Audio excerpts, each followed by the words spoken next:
தமிழ்நாடு கட்டுமான தொழிலாளர் நல வாரியத்தின் தலைவர் பொன்குமார் பிறந்த நாளை முன்னிட்டு கோவையில் கட்டட தொழிலாளர்கள் மற்றும் ஆதரவற்றோர்களுக்கு உணவு மற்றும் இனிப்புகள் வழங்கப்பட்டது.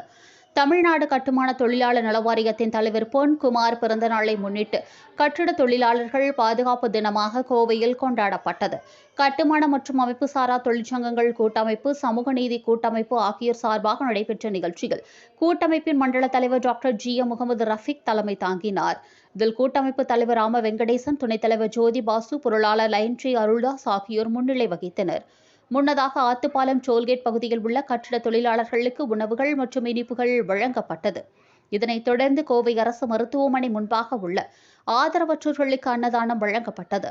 பின்னர் பொன்குமார் அவர்கள் நீண்ட காலம் நல்ல ஆயுளுடன் நல்ல உடல் நலத்துடன் இருக்க சிறப்பு பிரார்த்தனைகள் செய்யப்பட்டது. இந்நிகழ்ச்சியில் பொறியாளர் சுரேஷ் மார்டின், குருஸ்மேரி, கலையரசி, பொன்னுச்சாமி, பிரவீன்குமார், செந்தில்குமார், கராத்தே சந்திரன், நடராஜ், சுகுமார், ஜோதி, கவிதா ஆகிய நிர்வாகிகள் கலந்து கொண்டனர்.